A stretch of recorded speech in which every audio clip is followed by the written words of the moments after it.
ассалому алайкум дӯстони азиз, апа ва хоҳарони меҳрубон, ҳамаи шуморо ба каналам хушомадед мегӯям. Умедворам ки ҳамаи шумо сеҳату саломат ҳастед ва имрӯза видеои мо сар мешавад ай тарзи тайёр кардани питса. ба ин питсаи мо лозим мешавад хамирашта шедралета, орд, разрехите, сметана дар кор мешавад. мо метавонем ки як дона шедралетаи майдаҳак, як сметана, як дона разрехитил андозем, як зула ки на сусти бад на сахти бад қай шава ки да дастмо начаспа мешава. зуламона мегирем, баъдан камтарак муддати як 10 дақиқа дар холодильник мемонем ки меистад.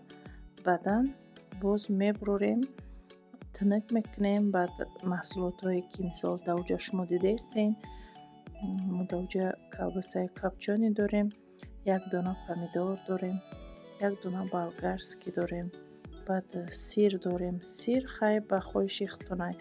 сир агар зиёд дӯст бидорен бисёртар бидозен, агар ки нағз набинен метавонен ки камтар бидозен. неки фикр мекунам ки агар ҳамин питсада роли асосира анаму сираш мебозад. агар ҳамун сираш кам боша ё ки набоша, фикр мекунам ки ин питса намешавад. барои ҳамин хай чӣ хеле ки шумо диден ма давҷа сира айтёрка гузарондум. дар инҷа боша ҳамин колбасамона реза кардистам.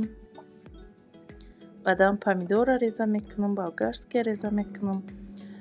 баъди ӯ кетчупу майонеза якҷоя мекунам. 1-2 қошуқ ё 3 қошуқ ай майонез мегирем. боз ҳамин чӣ қадar ки майонез гирифтем бо ҳамон қадар кетчуп мегирем. ҳардуша якҷоя мекунем. дар рӯи ҳамон хамирмон мемолемша. баъдан ин маҳсулотҳои доштагимона дар рӯш бигем ки мемонем. фикр мекунем ки хай ягон кори қин неста ва медонам ки ҳамаи занҳои мо метавонанд. хай баъд чӣ хеле ки дар дигар наоромам гуфтагиам, мо ҳам хел мисли шумо борӣ тайёр мекунем. азбаски хай мо канал дорем, барои ҳамин дар канал мо мемонем то ин ки барои шумо як мотиватсия шавад, шумоам тайёр кунед. то охири навор тамошо кунед. хушрӯак нишон додагиам, ҳамаи ҷои нозикиша нишон додагиам. духтаро фикр мекунам ки ҳамаш фаҳмоай. апа ва хоҳарони меҳрубон, ай ҳамаи шумо зиёд миннатдорам. барои ин қадар фикрҳои хубтона дар комментария менависен. ай рӯи комментарияҳои шумо маълум мешавад хубии шумо. чӣ хеле ки шумо дар комментарияҳои мара мегин ки чӣ қадар шумо хуб ҳастед, раҳмат мегин, чӣ мегин. ин ҳама ай хубии худтона нишон медиҳад ки шумо хуб ҳастено. морам ба чашми хуб мебинен. ҳастанд нафарҳое ки гапҳои қабеҳ мегӯянд. хай ӯро ман аҳамият наметиҳам, чунки фикр намекунам ки ман ягон кори хато кардаиста бошам. барои ҳамин кӯшишову заҳматҳои ман ҳамаш барои ӯ шахсоне ҳастанд ки дар комментарияҳои ман фикрҳои хуби худшона менависанд. зиёд аз шумо миннатдорам. комментарияҳои шуморо ман хонда бовар кунед бениҳоят хурсанд мешавам. ин қадар дуоҳои хуб метиҳед, ин қадар суханҳои хуб мегӯед нисбати мо. барои ҳамин апа ва хоҳарони меҳрубони ман шуморо бениҳоят дӯст медорам.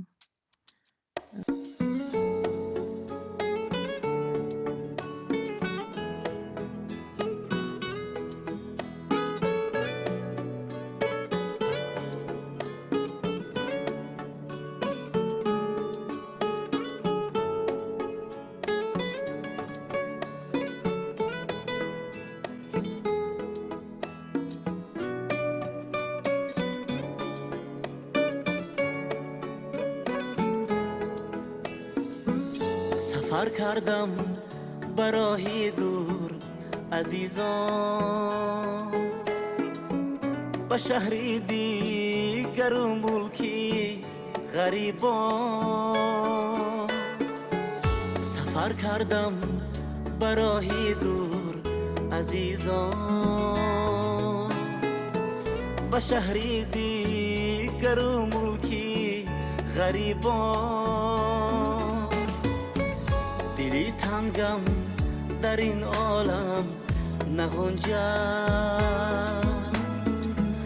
شدم پزمان رویت مادری جان دلی تنگم در این عالم نگنجد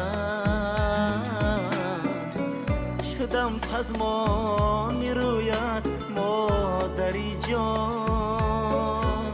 دوستان مهربانی من در اینجا پیتزای ما تیار شده چه خیلی که شما دیده استین اینم خیلی پیتزای با مزه خوش رو که ما تیار شد ما بریدیم پیتزا را نگاه کنین چقدر زیبا باور کنین مزهش هم به نهایت با مزهش تک بود خمیرش هم به نهایت با مزه بود شروع بود باوری دارم که اگر تیار کنین شما دایم مقبول می شود.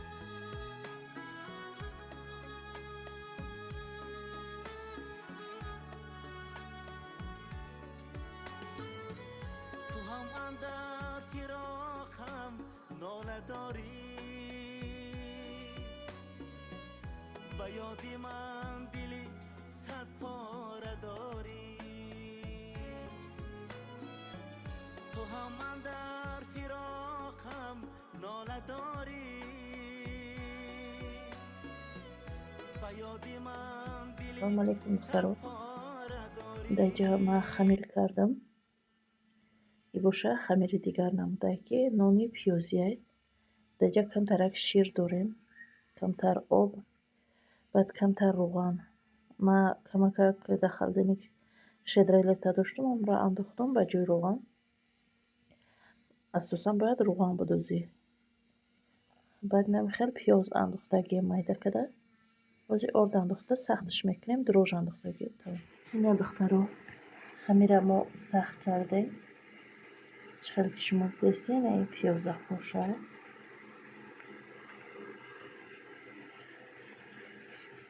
حالی با میرسه نصیب باشه با نشان میتیم پختن شو و بعدی پختن رو این دخترها نانون نروز کرده این نانوی پیازی مونه این چهارتاش فرق میکنه پیاز دارانه چه خیلی که دیده استین در اینجا علاقه نانوی ما یک نیمش پختگی های چه خیلی که میبینه اینجا بیرونه حالی این دخترها ما نانو را پختیم این نانوی پیازی های این چه خیلی که شما دستین پیازوشه این دوتاش پیازی های یاش باشه به پیاز نیمش در جای خیلی پدنوز شایکی های بیرون آوردیم همجا موندم ویدیو کدیستم کخنی تاریک تره уже ما تا نون پختیم که تاریک شد نیمی نانو در کخنی این خیلی ای بیرون آمدم دخترها تیز اکاک یک شکرو